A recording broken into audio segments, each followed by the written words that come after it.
All right, cats and kittens, we have a little bit of a layer of complexity to add to what we did this past week. And that's instead of just solving one-step equations, we now have two things to do before we can solve. So here we have, in the first example, a positive 9. And if you'll go along with me on the old school way of doing things, the 9 jumps over the equal sign and becomes a negative. So now we are given, or we should write the next step. 4n is equal to a negative 3 plus a negative 9. Alright, again, the positive 9 jumps the equal sign, and when we do that, we change the sign, which we did right there. Okay, so as we go through this, you do need to get used to writing down step by step, okay? So this would be the first step you should write. The next step is going to be, show me that you know that what they add up to. Negative 3 plus a negative 9 makes a negative 12. I'm just going to ignore that little piece right there. Now I am ready to do my second major step, which is divide both sides by 4. 4 times n, we must undo that by dividing by 4 on both sides, and we'll get, in this case, n is equal to a negative 3. So these particular problems, and until we get used to things a little more, we're going to go back and plug everything into what we originally had, and just double check and see that it works. So on your paper you'll have more room than I did, so you won't have to do this, but we will go ahead and plug back in. 4 times a negative 3 plus 9 is equal to a negative 3. 4 times a negative 3 is a negative 12 plus 9 is equal to negative 3, and hopefully you can already see that that is true. Alright, so we'll do that on each and every problem. Looking at number 2. First step, this is called isolating the variable. The first step in isolating the variable is to get rid of any addition or subtraction that has been done. So this is a negative 11. When it jumps over here, when it jumps over the equal sign, then it becomes a positive 11, so we get 11 plus 13 is equal to a negative 8y.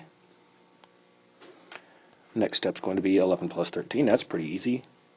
24 is equal to 8y. And then really the second major step is divide everything by 8. So the 8 will cancel on the right hand side, and it'll go into 24 3 times. So we get y is equal to 3. And you should circle your answer always. Oh, sorry, there I go again. Missing a negative sign. I didn't bring that negative down along with the negative 8. So we were actually dividing by negative 8 on both sides. We should have gotten a negative 3. Okay. And then we should double check it and punch everything back in. 13 is equal to a negative 8 times a negative 3 minus 11. This will give us negative 8 times negative 3 is a positive 24. Positive 24 minus 11 which gets us back to 13. So y was negative 3. Number 4.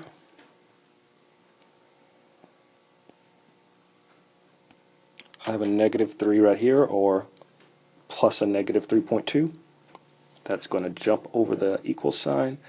Next step to write would be a negative 2.5d is equal to 74.1 plus 3.2.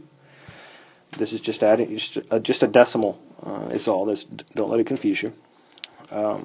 And so the next major step would be negative 2.5d is equal to 77.3. Divide both sides by negative 2.5, we should get D equals negative 30.2. I'm sorry, 30.92. Clear some room, plug it all back in.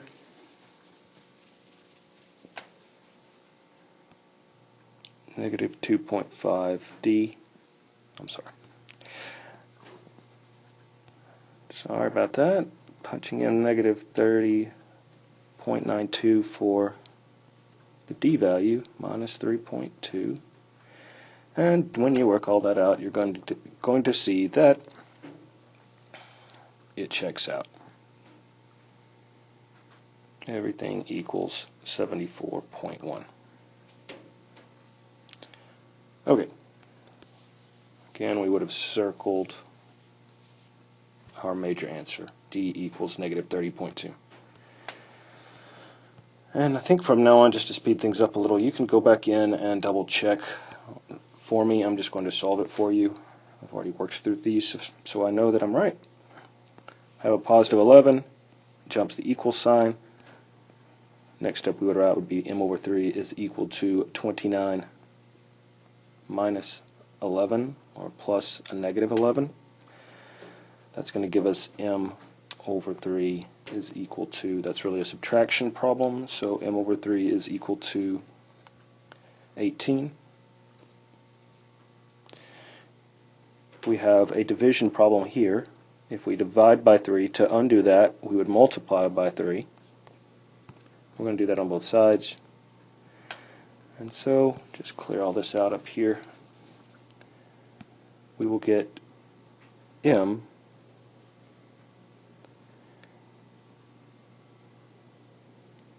sorry about that, m is equal to 54.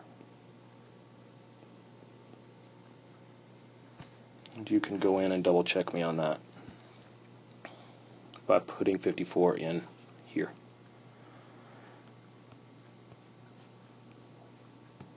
Back page. Got a negative 12 I want to move. Put it over here on the other side of the equal sign. It becomes positive. 12 plus 6 is equal to h over 7. So we have 18 is equal to h over 7. Multiply by 7 on both sides. And we should get h equals negative 126. Oh, yeah, that's my fault again because I didn't bring along the negative 7. That's a negative 7. So multiply everything by negative 7. You get a negative 126 equal to h.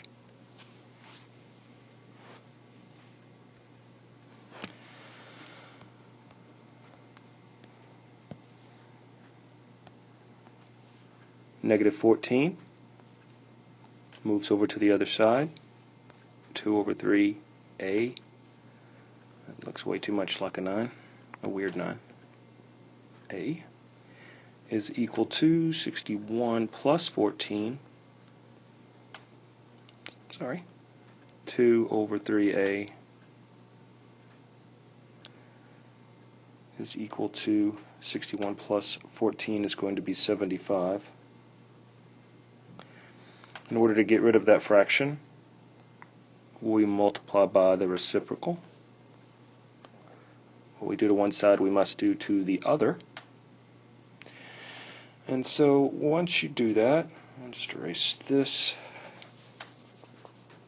and we get 75 times 3 over 2, which is a 112.5. A is equal to 112.5.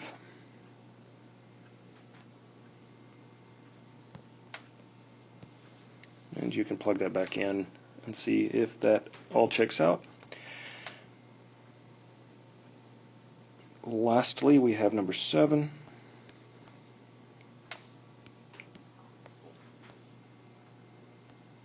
That's a positive 6. Don't get confused. Positive 6 moves over to the right.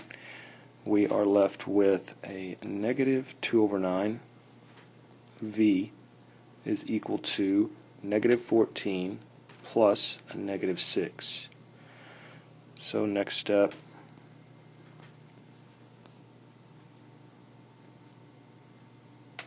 negative 6 plus a negative 4 makes a negative 20. I will multiply by a negative 9 over 2 on both sides. Okay, so those cancel, and we're left with v is equal to a positive 90.